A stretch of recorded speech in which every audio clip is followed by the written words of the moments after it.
On va voir maintenant les fonctions range et repeat, qui sont des collections potentielles.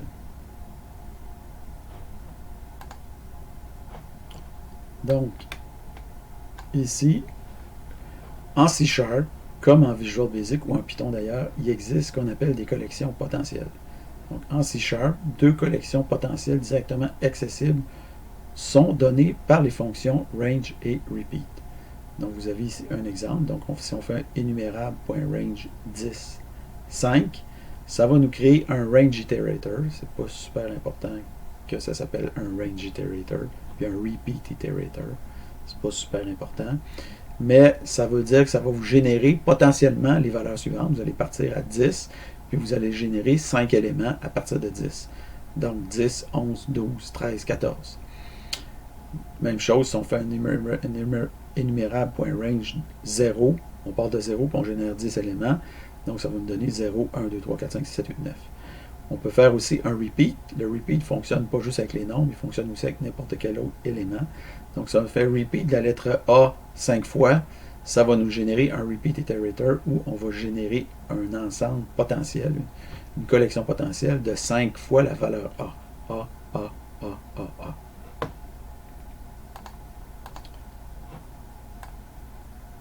Donc, complétez le code C# interactif suivant. Donc, énumérable.range. Ici, vous avez une certaine valeur. Après ça, vous avez votre nom.length. Et vous allez obtenir le range iterator que vous avez ici. Okay, qui va être différent, évidemment, dans votre code de moi. Ça va dépendre de votre nom. Après ça, créez un nouveau range iterator ici pour ce que vous avez ici. Repeat. Donc, répétez encore une fois quelque chose ici avec votre nom.length. Vous allez avoir le repeat iterator comme ceci. Après ça, vous allez faire un repeat pour obtenir 5 fois ici 1, 2, 3, 4, 5, 5 fois la valeur true. Donc, range et repeat sont des collections énumérables, donc on peut les parcourir avec for each. Donc, par exemple, si on se définit un nouveau string builder, et qu'après ça, on fait un for each pour chaque entier i dans le range qui part de 1 jusqu'à 10, mais en fait de 1 pour 10 éléments, donc il arrête jusqu'à 10. Après ça, on fait ça, .dom, on voit ici 1, 2, 3, 4, 5, 7, 8, 9, 10. On voit que range permet de recréer une boucle pour standard. Ok, donc en réalité, quand vous êtes en Python, c'est ce que vous avez. Donc, range plus for each, ça vous permet de créer une boucle standard. Donc, par exemple, ici, on a un entier, somme égale 0. For each, vous mettez ce que vous voulez ici. Somme 1 plus égale i. Après ça, vous affichez la somme 1, donc la somme de tous les nombres. Ça va vous donner 55. Et après ça, somme 2, vous partez encore de 0. Puis après ça, vous faites une boucle standard d'incrémentation. Ça va donner int, par exemple, pour int i égale 1, tant que i est plus petit ou égal à 10, i plus plus, somme 2 plus égale à i. Et vous allez obtenir ici 55. Donc ici, vous allez sommer vous allez sommer ici de 1 à 10. Et ici, vous devez sommer aussi, vraisemblablement, de 1 à 10 aussi. Vous allez faire votre saisie. Donc, qu'est-ce qu'on entend par collection potentielle? Donc, range et repeat génèrent des collections qu'on dit potentielles en ce sens que les éléments n'existent pas encore dans la mémoire de l'ordinateur. Aucune liste, aucun array, ni aucun emplacement mémoire n'a été alloué pour les collections potentielles. Quand on fait un for each sur ce type de collection potentielle, les éléments de la collection sont générés à la demande, un par un, donc au fur et à mesure qu'on itère dessus. C'est pour cela que C# interactif nous dit qu'on obtient un itérateur. Donc, par exemple, si vous faites enumerable.range, 1 pour 5 éléments, vous allez obtenir un range iterator. Donc, le range iterator génère potentiellement les valeurs 1 à 5, mais il ne les a pas encore générées. Okay? Donc, dans votre mémoire de votre ordinateur, le range iterator de 1 à 5 ou le range iterator de 1 jusqu'à 500 milliards va occuper le même espace mémoire.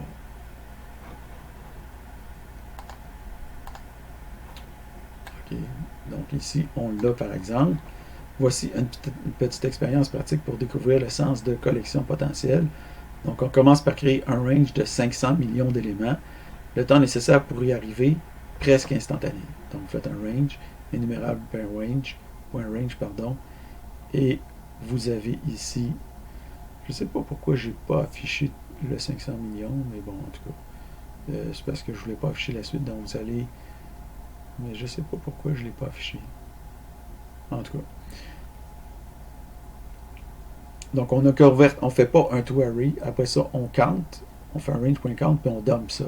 Donc, on voit qu'on a 500 millions d'éléments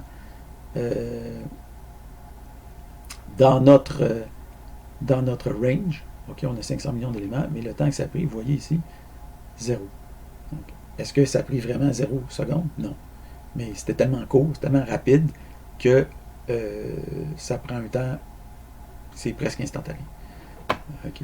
Alors que, ici, quand vous allez faire une saisie, évidemment, avec le temps, la durée qui apparaît, ici, si on fait une collection réelle, donc si on crée toujours notre range, puis qu'après ça, on le convertit dans un array, à ce moment-là, on voit qu'on va générer un tableau de 500 millions d'entiers dans la mémoire de l'ordinateur, ce qui va être beaucoup plus coûteux. Ça va nous prendre, ici, sur mon ordinateur, 1,17 secondes.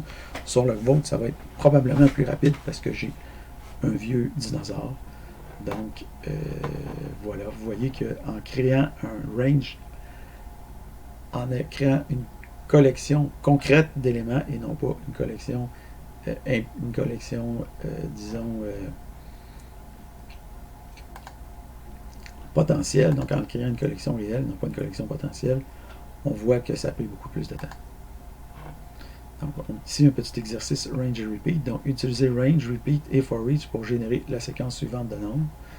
Donc, vous voyez ici la séquence 1, 2, 3, 4, 5, 6, 7, 8, 9, 10, 0, 0, 0, 0, 0, 0, 0, 11, 12, 13, 14, 15, 16, 17, 18. Ça devrait bien aller. Donc, vous faites la saisie. Exercice alphabet. Donc, utilisez range ou repeat pour générer l'alphabet au complet. Donc, for each, stringbuilder.append, et on va voir les lettres de A jusqu'à Z.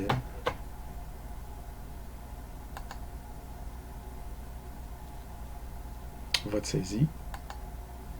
Exercice somme des carrés. Donc, parmi les nombres de 0 jusqu'à 20, trouvez tous les couples de deux nombres I et J, tels que I carré plus J carré égale 250.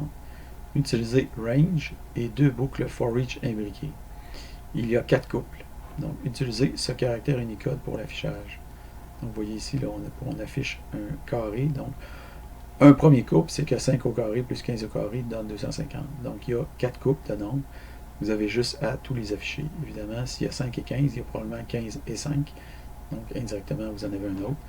Donc, on a ici for each.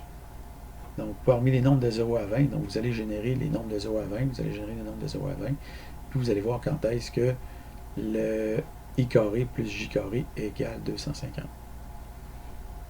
OK. Donc, en résumé, range est une collection potentielle de nombres avec un départ et un compte. Repeat est une collection potentielle composée d'un unique membre, mais répété autant de fois que souhaité. Le type d'élément répété est quelconque. Une collection potentielle ne prend aucun espace en mémoire, outre l'espace consacré à sa potentialité, mais cet espace ne dépend pas de la taille de la collection. Ce type de collection, comme toutes les autres collections énumérables, est parcourable avec une boucle for each et interrogeable avec toutes les méthodes de link. Voir prochaine section.